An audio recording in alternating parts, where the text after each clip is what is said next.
영불변하시니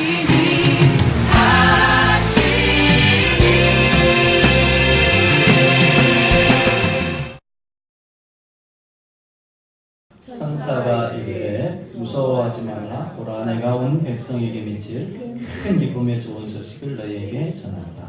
오늘 다윗의 동네 너희를 위하여 구주가 나셨으니 곧 그리스도 주시니라. 너희가 가서 강보에 쌓여 구유에 되어 있는 너희를 보리니 이것이 너희에게 표적이니라 하더니 호련히 수많은 천군이 그 천사들과 함께 하나님을 찬송하여 이르되 지극히 높은 곳에서는 하나님께 영광이요 땅에서는 하나님이 기뻐하신 사람들 중에 평화로다 하니라. 우리 옆사람과 메리 크리스마스 이렇게 합시다. 다 같이 한번 나눠봅시다. 메리 크리스마스, 메리 크리스마스. 온 백성에게 미칠 큰 기쁨의 소식이라는 제목을 가지고 하나님 은혜의 말씀을 한번 같이 나누어 보고자 합니다. 오늘 본문은 왜 그렇게 성탄절이요? 모든 세계, 모든 나라, 모든 백성, 모든 사람들에게 즐거워하고 또 때로는 휴가를 주기도 하고 유럽 같은 경우는 지금 휴가 기간 2주 동안 크리스마스 시즌 휴가를 줍니다. 또 어떤 나라에서는 명절로 여기기도 하고 왜 그렇게 즐거워하는가? 오늘 말씀을 보면 그럴 수밖에 없다라는 사실이 하나님께서 예수님의 탄생을 목자들에게, 목동들에게 알려주시고 천군 천사가 나와서 찬송하는 이 구절 속에서 우리는 발견하게 되는데 온 백성에게 미칠 큰 기쁨의 소식을 전한다. 온 백성에게 미칠 큰 기쁨의 소식을 전한다. 모든 천군과 천사들이 이날을 축하하고 기뻐하고 또한 찬양하고 노래하는 이유가 바로 여기에 있는 것입니다. 물론 여러분 기독교 국가가 아니더라도 성탄절에 조금 다른 의미를 부여해서 산타니 선물이니 막 이렇게 하면서 우회적으로 축하하는 또 기뻐하는 모습들을 우리가 보게 돼요. 오늘 성경은 명백히 이 날이 왜 기쁜 날이 되어야 하는가에 대해서 답을 주신다라고 봐요. 우리가 먼저 10절을 보면 왜 이 날이 기쁜 날인가? 천사가 이르되 무서워하지 말라. 보라, 내가 온 땅에게 온 백성에게 미칠 큰 기쁨의 좋은 소식을 너에게 전하노라 하면서 11절에 그 이유에 대해서 확실하게 말합니다. 왜 기쁜지에 대해서 오늘 다윗의 동네에 너희를 위하여 구주가 나셨으니 이 부분에 답이 있는 것입니다. 오늘 성탄절 왜 기뻐해야 하는가? 구주가 나셨기 때문에 기뻐해야 된다라고 말씀하고 있어요. 여러분, 구주라는 것은 신약 성경에 많이 나오지만 누가복음 2장 30절에 마리아는 자신을 통해 이 땅에 태어나신 구주 되신 예수님을 이렇게 찬양합니다. 내 눈이 주의 구원을 보았사오니. 내 눈이, 당신이 직접 성령으로 잉태되어서 예수님을 낳고 나서 고백하는 말입니다.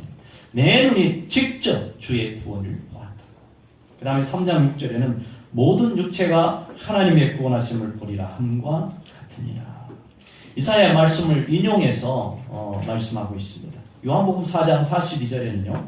그 여자가 말하되 이제 우리가 믿는 것은 내 말로 인함이 아니니 이는 우리가 친히 듣고 그가 참으로 세상의 구주신 줄 알미라 하였더라. 예수님을 만난 여인요. 누군 줄 알았다라고 합니까? 구주신 줄 알았다. 구원하실 주님인 줄 알았다. 베드로와 사도들은 사도행전 5장 31절에 이스라엘에게 회개함과 죄사함을 주시려고 그를 오른손으로 높이사 임금과 구주로 삼으셨느니라. 설교하면서요. 예수님을 뭐라고 소개하냐면 그 예수님은 임금과 구주로 세우셨다. 구주다. 바울은 사도행전 13장 23절에 하나님의 약속하신 대로 이 사람의 후손에서 이스라엘을 위하여 구주를 세우셨으니 곧 예수시다. 이렇게. 예수가 곧 구주시다. 그래서요. 신약 성경을 읽어가면 복음의 핵심이 무엇입니까? 오직 예수가 구주시다라는 사실이에요. 오직 예수가 구주시다.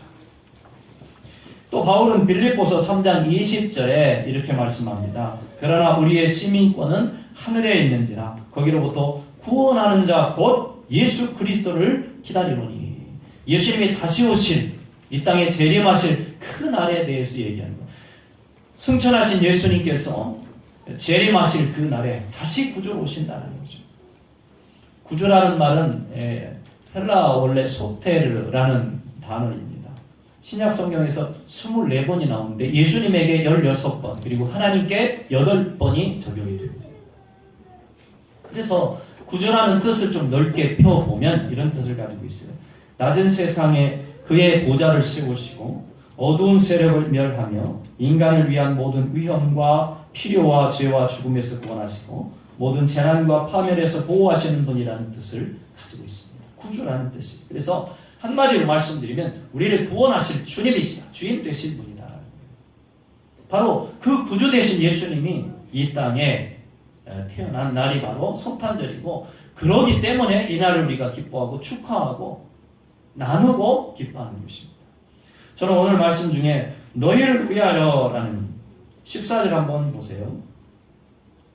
지극히 높은 것은 하나님께 영광이요. 이런 부분들을 하나님을 찬양하지만 오늘 10절에 보면 천사가 이르되 무서워하지 말라. 보라 내가 온 백성에게 미칠 큰 기쁨의 좋은 소식을 너희에게 전하노라. 오늘 다윗의 동네 너희를 위하여 이렇게 되어 있습니다. 너희를 위하여. 성탄절은 어떤 날인가 하면요.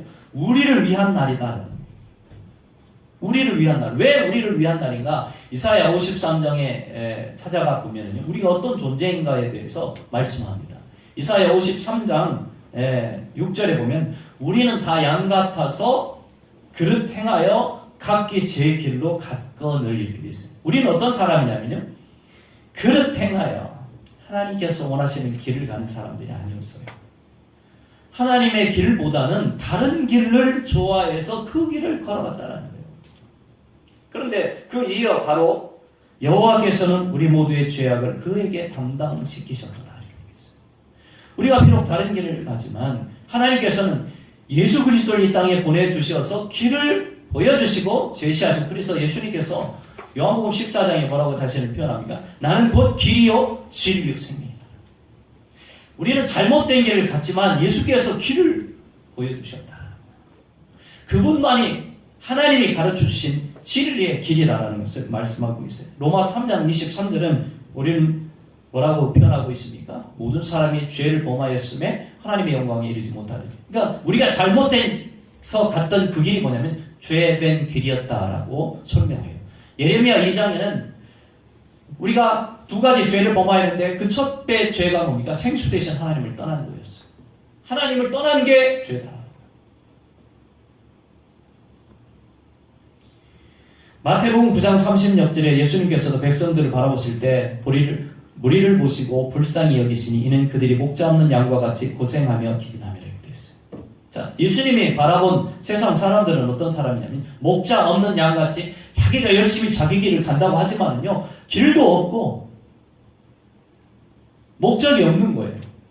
그러니까 예수님을 만나지 못한 인생들은 다 인생을 유리방황하는 그러니까 목자 없는 어린 양과 같은 그런 세상의 사람들을 예수님이 보게 되어졌다는 것이에요.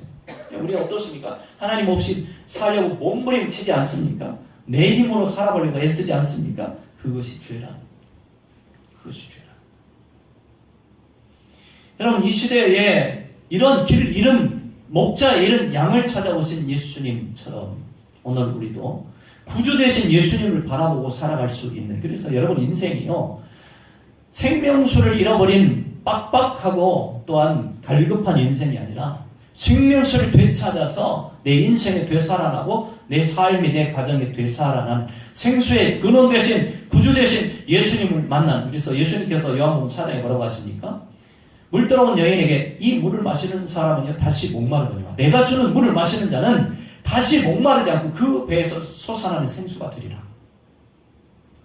구주 대신 예수님을 만나서 자신의 힘으로 살아가는 사람들이 아니라 그러면 그럴수록 갈급한 인생을 사는 성도들이 아니라 예수님 안에서 생수를 되찾고 생수의 은혜 안에서 풍성한 축복의 삶을 누리는 우리 성도들 되시길 예수님의 이름으로 축원합니다. 두 번째는요 14절에 보면 자 지극히 높은 곳에서는 하나님께 영광이 되는 날이기 때문에 우리는 이 성탄절을 기뻐한다는 것입니다. 여러분 이 날을요 우리가 연인과 만나서 선물을 나누고 무슨 날인지도 모르고 그 사람들은 그걸 나누지 않습니까? 우리는 그 의미를 압니다. 왜? 이날은 하나님께 영광이 되기 때문에 축복된 날인 것입니다. 여러분, 그래서 영광이라는 말은 덕사라는 헬라어입니다. 덕사, 광채, 영화, 명성이라는 단어입니다. 오늘 이 14절에 보면 목동에게 임한 예수 그리스도의 탄생의 소식을 전하고 난 다음에 천군과 천사들이 나타나서 떼지어 나타나가지고 셀 수 없는 이 수많은 무리들이 나타나서 하나님을 찬양하는데 그 14절이 핵심 아닙니까? 뭐라고 합니까? 지극히 높은 곳에서는 하나님께 영광이요 땅에서는 기뻐하심을 입은 모든 사람들 중에 평화롭다, 이런 찬송을 하는데, 여러분 이 성경 구절을 읽어가면서 놀라웠게요. 성령이 주시는 감동을 따라서 곡을 작곡했는데 핸델이라는 사람은 바로 메시아를 작곡합니다. 이 14절을 보면서 메시아를 작곡해요. 메시아에는 3부로 구성이 되어 있어요. 첫 번째는 뭡니까?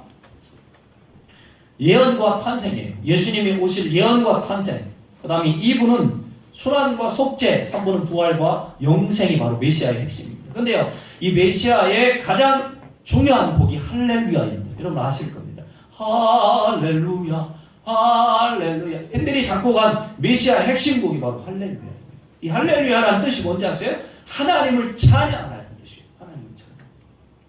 왜 그렇습니까?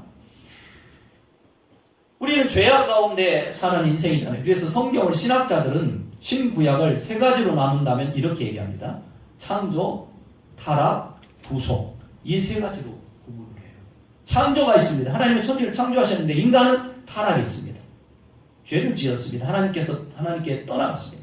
그 다음에 다시 하나님은 예수를 보내주셔서 우리를 구속하십니다. 구원하신다는 것이 구속입니다. 이 일을 행하신 분이 누구인가? 오늘 천군 천사를 통해서 우리는 알게 되니 바로 하나님이 이 일을 행하십니다. 그러므로 하나님께 모든 영광과 찬성을 올려드린다는 뜻을 가지고 있는 것입니다. 사도 요한일서 4장 9절에 하나님의 사랑이 우리에게 이렇게 나타난 바 되었으니 하나님이 자기의 독생자를 세상에 보내시면 그로 말미암아 우리를 살리려 하시냐. 이날은 하나님의 아들 독생자를 이 땅에 보내신 날이라는 것이에요. 이유는 우리를 살리게 하시려 합니다. 그러므로 모든 영광은 이 위대한 일을 행하신 하나님께 영광을 돌린다. 요한은 또한 요한복음 3장 16절에 이렇게 말합니다. 하나님이 세상을 이처럼 사랑하사 독생자를 주셨느니 이는 저를 믿는 자마다 멸망하지 않고 영생을 얻게 하려 하십니다. 우리가 해야 할 일 단 한 가지, 그것은 이날을 하나님께 영광을 드리는 날입니다. 야, 얼마나 대단한 일을 행하신 건가. 우리가 우리의 길을 찾아서 떠났지만, 죄 가운데 속하는 그런 우리의 길을 찾아서 갔지만 하나님은 다시 그 길을 돌이키게 하시려고 예수님 보내주셨다. 저는 여러분들이요, 자신의 길을 찾아가는 성도가 아니라 하나님의 길을 찾아가는 성도가 되시기를 예수님의 이름으로 축원합니다. 그래서 인생의 목적이 하나님께 영광, 내 인생의 목적이 하나님께 영광. 저도요, 주일학교에 성탄절 주일학교부터 다녔으니까 그때 그 촌에서 살지 못할 때 교회가 우리 마을에 없었어요. 그래서 다른 마을까지 가면서 교회 성탄절 막 눈이 막 쌓인 날 동생 손을 잡고 교회에 가서 찬양하고 예배했던 기억납니다. 하나님 나는 내가 뭐 믿음이 대단하고 대단한 사람이 아니에요. 그때 그런 사랑과 그 믿음을 보아서 나를 목사로 세웠다고 생각해요. 나는 너무나 연약하고 부족하지만 그때 예수님의 탄생을 기뻐하고 사랑했던 그 마음, 대단한 거 아니잖아요. 그런데도 불구하고 하나님 그걸 귀하게 여기신 거 아닌가 싶어요.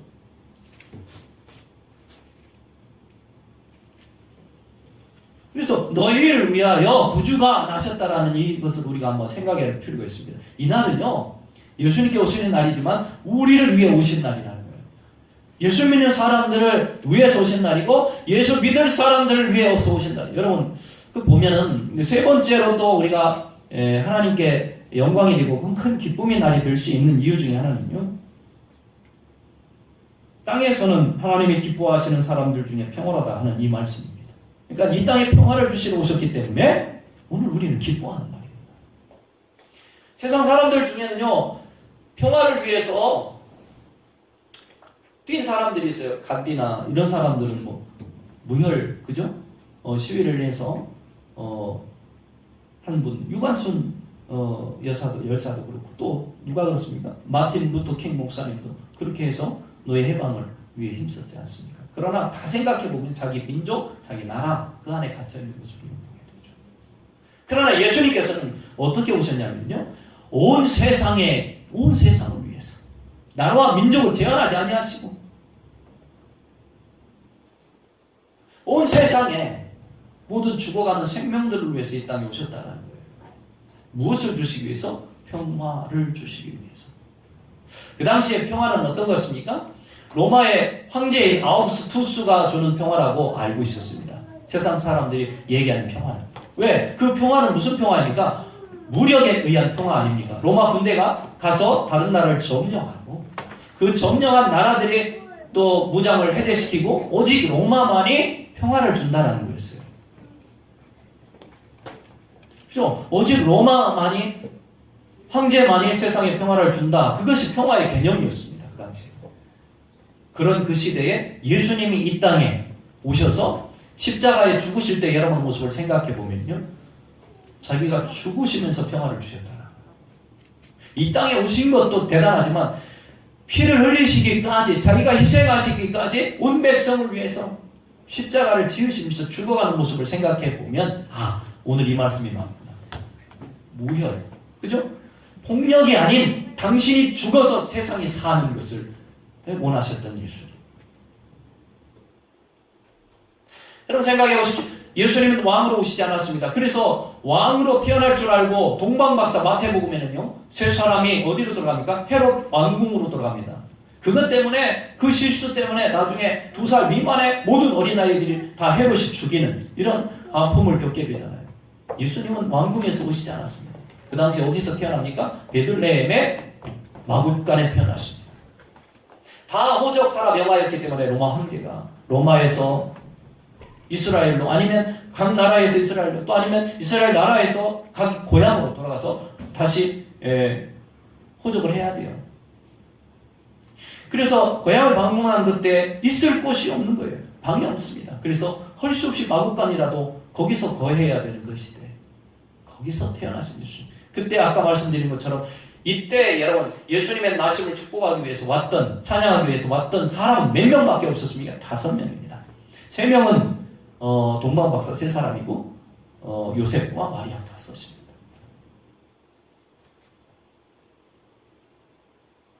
이것을 보면서 우리는 성탄절은 어떤 날인가? 하나님 앞에 드리는 날인 거예요. 할렐루야.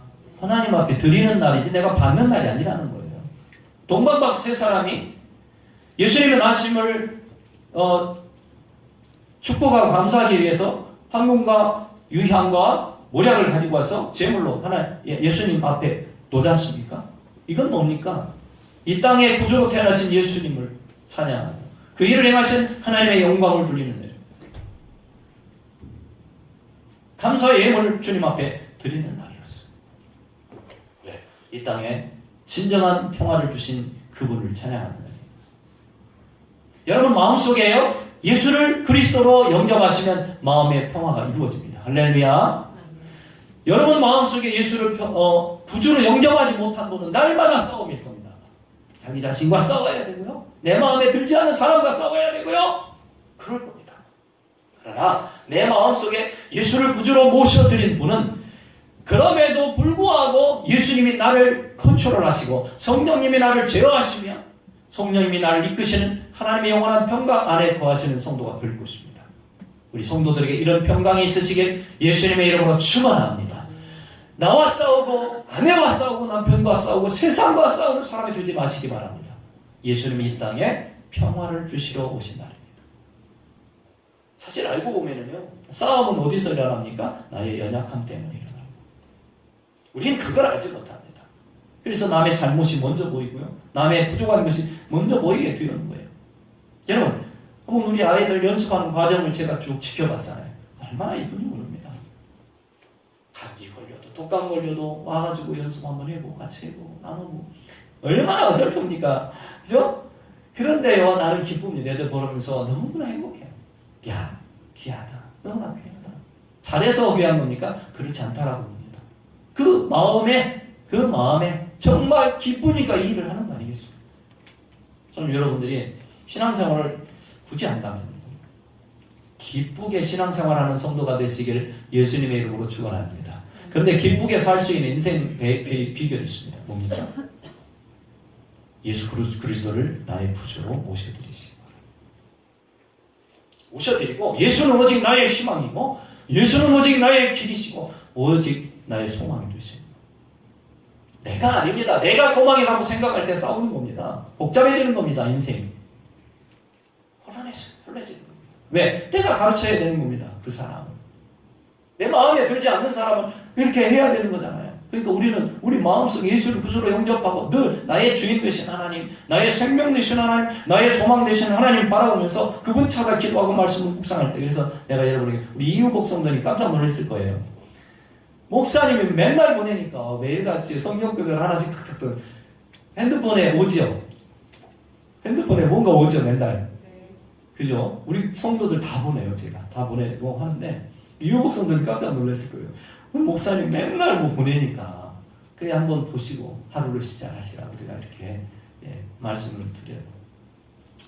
어떤 데는 귀찮기도 할 겁니다. 또 그러나 한번 보시면 마음을 다스릴 수 있는 힘이 생겨요.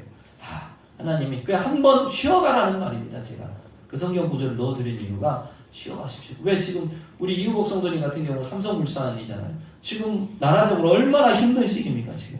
이것이 특검이나 이런 게 지금 돼가지고요. 복잡하실 거예요. 회사 있어도. 그죠? 힘들 거예요 아마. 그럴 때에 쉬어가십시오. 말씀 한번 읽어보시고 쉬어가십시오. 내 힘으로 하지 마십시오. 기도하면서 하십시오. 우리 성도들 다 같이 그렇게 살아가시는 성도들이 되길 축원합니다. 우리 이삭 성도님도 한 번 반응 안 타가도 시편 1편 딱 보내주니까 내가 제일 좋아하는 말씀이에요 목사님. 암송도 하고 있는데 보내줍니다. 감사. 마음엔 보내시고 감사. 난 내 힘으로 사는 게 아니고 하나님의 힘으로 살면 평안이 와요. 그렇지. 내가 얼마나 어리석었는지, 얼마나 내가 무능했는지, 그게 내 능력이 아니거든요. 사실 오해하고 있는 겁니다. 진짜 능력은요, 내가 죽는 게 진짜 능력이야. 할렐루야. 진짜 능력은 내가 죽을 수 있는 게 능력입니다. 내가 예수 안에서 죽을 수 있는 게 능력입니다. 내가 살아있는 사람은 행복하지 않습니다. 그러나 예수 그리스도를 내 마음속에 구주로 모셔드리고 오늘과 같이 평화를 이루어가지는 인생. 2017년이 그렇게 이제 마지막 예배니까 그렇게 여러분에게 한번 말씀드립니다. 2017년은 평화가 있는 가정의 평화, 개인의 평화, 인생의 평화, 직장의 평화, 어딘가에 내가 있음으로 평화가 존재하는 성도들이 되시길 예수님의 이름으로 축원합니다. 아멘. 기도합시다. 주님 감사합니다. 우리에게 이와 같은 기쁨의 소식을 주시려고 이 땅에 오신 예수님, 또 그 일을 행하신 하나님, 우리가 그 믿음 안에서 진정한 평화를 누리면서 기쁨을 누리면서 살아가는 성도가 되게 하여 주옵소서. 예수님 이름으로 축복하며 기도합니다.